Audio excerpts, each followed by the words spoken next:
All right, we're starting trigonometry, unit 3, starting off with talking about angles and their measures. Hopefully, a quick review on this.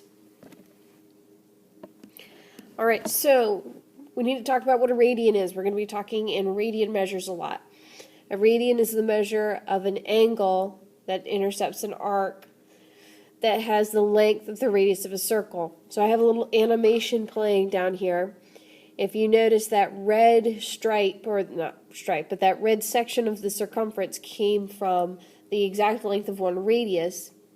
And as we can see, as it works its way around the circumference, we get pi radians at halfway around, and we're going to get 2 pi radians going all the way around.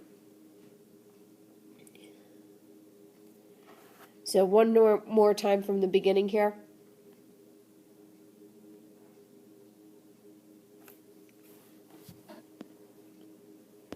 Here we go. So there's the radius, there's the circle, and then watch as the red line becomes 1 radian on the circle. So since it's not a integer number of radians per circle, it's actually a multiple of pi, we have a lot of pi when we talk in radians. So degrees versus radians. Degrees are how much something's been rotated. And it works by taking a complete circle and dividing it into 360 equal parts. The radians work by dividing the circumference into equal parts. I have a little typo there, where each length is the length of one radius. So just a quick review of that. Pi is the ratio of a circle's circumference to its diameter. If you remember, the circumference is equal to 2 pi r. So if we have 1 radian is the length of one radius, there are 2 pi radii in each circumference. So there are 2 pi radians in each circle for one complete rotation.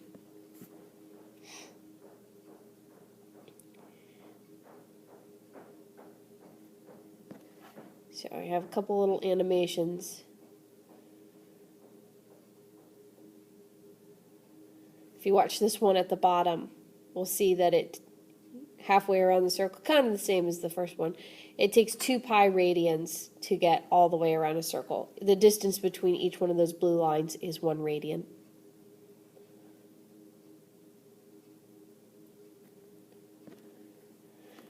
Okay, so to convert from one to the other, if one full rotation is 2 pi, that's also 360 degrees, we can work proportionally to the rest. So in other words, 2 pi radians equals 360, pi radians equals 180. So let's just talk about very quickly converting a couple of these. Okay, so we want to look for radians. So we know that for every pi radians, that's 180 degrees. So I want to know how many radians when I have 40 degrees. I'm going to leave the thing, or I'm going to try to set it up so the thing I'm looking for is on the numerator. So if I'm trying to solve for x, that makes this easier, because I can just multiply both sides by 40. Simplify the side on the left, 40 over 180, while 20 goes into both of those. We get 2 pi over 9. So that's our answer over here.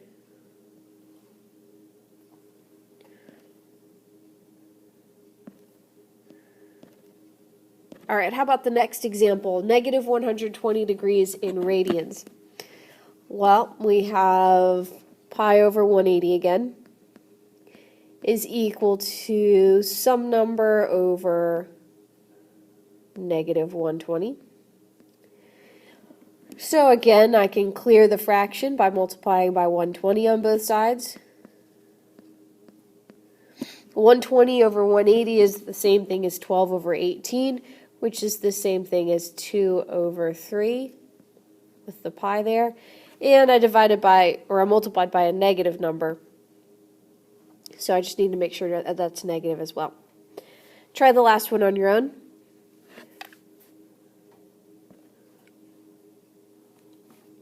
Working the other way, since I'm looking for degrees this time, I'm going to set it up the opposite. I'm going to do 180 degrees over pi is equal to x degrees over 3 pi.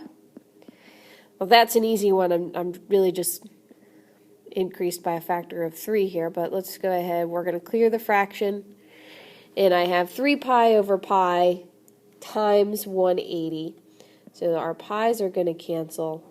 So I ended up with 3 times 180 degrees, which is 540. Okay, next one. 180 over pi equals x over negative 2 pi over 3. Ooh, yuck, we have a, fraction in the denominator. Oh no. Don't panic, because I'm clearing my fraction anyway. Alright, there it's gone.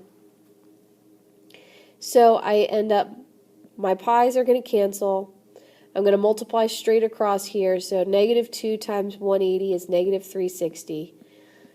Over 3 gives me negative 120 degrees.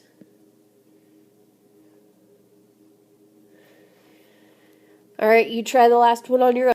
If you have any questions about this, don't hesitate to leave me a comment in the Google form, or make sure you catch me inside of class, etc.